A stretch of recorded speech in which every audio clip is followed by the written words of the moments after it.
Assalamualaikum warahmatullahi wabarakatuh. Perkenalkan, saya Nesti Ramadhani dari RE2B. Di sini saya akan menjelaskan mengenai diafragma. Apa itu diafragma? Diafragma adalah suatu konsep yang mengacu pada cara pengukuran tekanan, menggunakan alat yang disebut diafragma pressure gauge. Diafragma pressure gauge sendiri adalah alat yang digunakan untuk mengukur tekanan fluida, dapat berupa gas ataupun berupa cairan dalam suatu sistem. Alat ini bekerja dengan prinsip deformasi elastis dari sebuah diafragma yang merupakan komponen utama untuk mendeteksi perubahan suatu tekanan. Selanjutnya adalah struktur diafragma pressure gauge. Mekanisme penggerak diafragma, indikator, dan enclosure. Apa yang dimaksud dengan mekanisme penggerak? Mekanisme penggerak sendiri adalah sistem mekanis yang menghubungkan diafragma dengan indikator tekanan berupa jarum penunjuk. Sedangkan diafragma adalah membran elastis yang terbuat dari bahan berupa karet, silikon, maupun logam. Diafragma diposisikan di dalam alat untuk mendeteksi tekanan. Kemudian adalah indikator tekanan. Bagian yang menampilkan hasil pengukuran tekanan biasanya berupa skala analog dengan jarum penunjuk. Enclosure. Bagian yang melindungi diafragma dan mekanisme internal lainnya dari kerusakan fisik dan lingkungan eksternal. Selanjutnya adalah jenis diafragma pressure gauge, terdiri dari dua, yaitu tunggal dan ganda. Diafragma tunggal adalah diafragma yang menggunakan satu diafragma untuk mengukur tegangan di satu sisi saja. Contohnya dapat untuk mengukur tekanan absolut, gauge, atau diferensial. Keunggulan dari diafragma tunggal sendiri yakni desain yang lebih sederhana, harga yang lebih terjangkau, tepat untuk tekanan rendah hingga sedang, dan digunakan pada aplikasi non-korosif. Sedangkan untuk diafragma ganda, terdiri dari dua diafragma yang dipisahkan oleh cairan isinya. Contoh untuk mengukur tekanan fluida yang sangat korosif atau berbahaya, dengan adanya diafragma ganda ini memberikan lapisan pelindung tambahan. Keunggulan sendiri adalah diafragma memiliki desain yang lebih kompleks dan proteksi tambahan, tepat untuk tekanan tinggi yang sangat korosif. Selanjutnya adalah prinsip kerja diafragma pressure gauge, terdiri dari 4 tahap, yakni penerapan tekanan, yaitu ketika fluida akan diukur tekanan diterapkan pada satu sisi diafragma menyebabkan diafragma melengkung dan bergeser. Kemudian deformasi. Deformasi ketika diafragma akan menunjukkan perubahan bentuk yang lebih besar untuk perubahan tekanan yang kecil. Selanjutnya adalah transfer gerakan, ketika gerakan diafragma diteruskan ke mekanisme penggerak yang mengubah deformasi menjadi gerakan rotasi atau linier yang menggerakkan jarum penunjuk skala. Yang terakhir adalah indikasi tekanan, ketika jarum penunjuk bergerak pada skala yang terkalibrasi menunjukkan tekanan yang terukur. Selanjutnya adalah spesifikasi dari diafragma pressure gauge, yaitu gauge material SS304 atau SS316. Pressure range negatif 0,1 sampai 200 MPa, temperatur ambient negatif 20 sampai 65 derajat Celcius, untuk fluida negatif 20 sampai 200 derajat Celcius. Keakurasian dari diafragma pressure gauge yaitu kurang lebih dari 1% hingga 1,6%. Sekian pengertian diafragma pressure gauge dari saya. Kemudian akan dilanjutkan. Baik, selanjutnya di sini ada MEMS.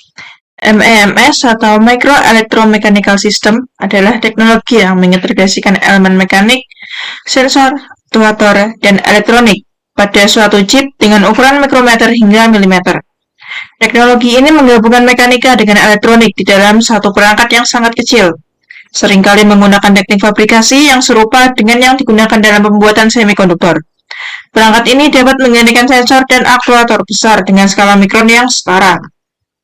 Untuk struktur dari MEMS sendiri dalam bentuk yang paling umum itu terdiri dari struktur mikromekanis, mikrosensor, mikroaktuator, dan mikroelektronika. Semuanya terintegrasi ke dalam chip silikon yang sama. Sensor tekanan MEMS terbagi menjadi piezoresistif dan kapasitif. Mirip dengan sensor lainnya, sensor tekanan MEMS mengubah tekanan menjadi output sinyal listrik selama operasi. Di sini yang pertama ada piezoresistif, yaitu sensor tekanan MEMS piezoresistif menggunakan pengukuran regangan resistansi semikonduktor presisi tinggi untuk membentuk jembatan Wheatstone sebagai sirkuit pengukuran konversi gaya listrik. Ini memiliki akurasi pengukuran yang tinggi, konsumsi daya yang rendah, dan biaya yang sangat rendah. Yang kedua ada kapasitif. Sensor tekanan kapasitif menggunakan teknologi MEMS untuk menghasilkan grid diafragma pada wafer silikon. Diafragma atas dan bawah menjadi sekelompok sensor tekanan kapasitif. Diafragma atas dipindahkan ke bawah oleh tekanan dan mengubah diafragma atas dan bawah. Tekanan kisi-kisi juga mengubah kapasitansi antara pelat, yaitu delta tekanan sama dengan delta kapasitansi. Untuk sensor kapasitif sendiri akan dijelaskan lebih lanjut oleh teman saya. Nah, kemudian di sini ada prinsip kerja sensor piezoresistif. Di sini bisa dilihat penampang sensor tekanan piezoresistif MEMS ditunjukkan pada gambar yang A. Dan resistor yang ditanamkan pada diafragma disusun dalam jembatan Wheatstone. Ketika tekanan diberikan pada diafragma akan membelok dan menyebabkan tegangan pada piezoresistor. Perubahan resistansi linier dengan tekanan yang diberikan untuk defleksi yang tipis dan kecil. Perubahan ini diukur dengan rangkaian jembatan Wheatstone. Ketika diberi tekanan, R1 dan R2 mengalami tekanan longitudinal dan menentukan peninggalan resistansi. Piezoresistor R2 dan R3 mengalami tekanan tangensial dan menunjukkan penurunan resistansi, sehingga menghasilkan persamaan V output sama dengan V input R1 per R1 tambah R2 dikurangi R4 bagi R3 tambah R4. Oke, sekian untuk MEMS. Nah, saya Muhammad Arya akan menjelaskan tentang sensor tekanan kapasitif.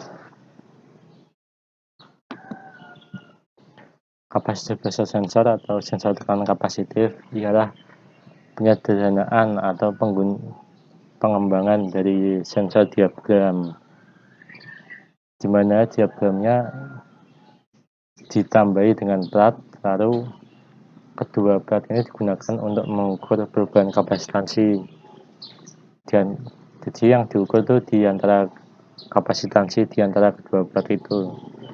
Nah, komponen ini biasanya memiliki error sebesar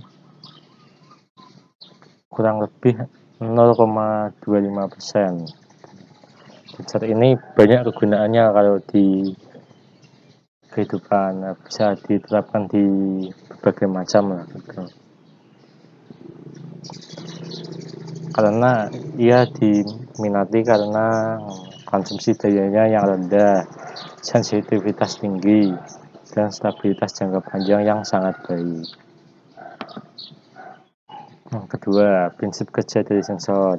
Nah, sensor tekanan kapasitif bekerja berdasarkan prinsip kapasitansi pada dua rempengan yang perubahan posisi salah satu cakramnya menyebabkan diagram bergerak dan mengubah jarak dari kedua plat.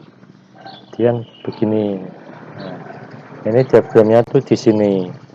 Nah, nanti ini akan mendekat gini atau menurun. Nah,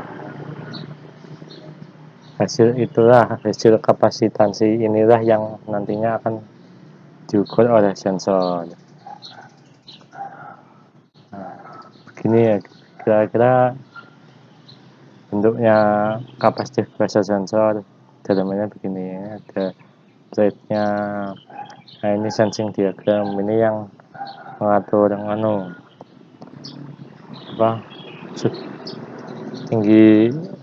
tingginya plat. Jadi kedua platnya kira-kira ukurannya kira-kira seberapa pendeknya untuk mengukur. Nah, ini diagramnya yang tadi yang digunakan. Ini vertical connection ke sensor.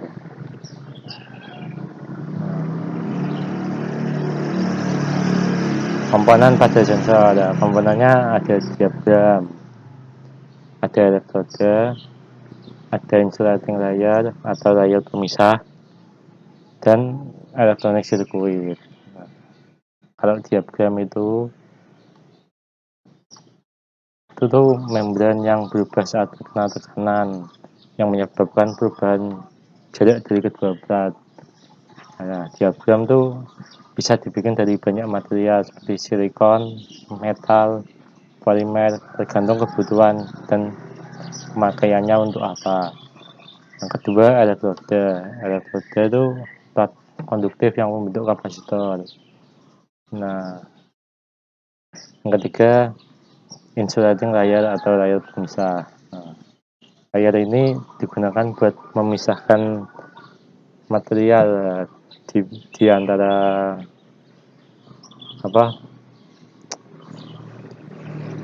di antara elektrode itu kan dipisahin biar nanti kalau tiba-tiba tekanannya melebihi kan, kalau melebihi kan biasanya short, min sama plus itu.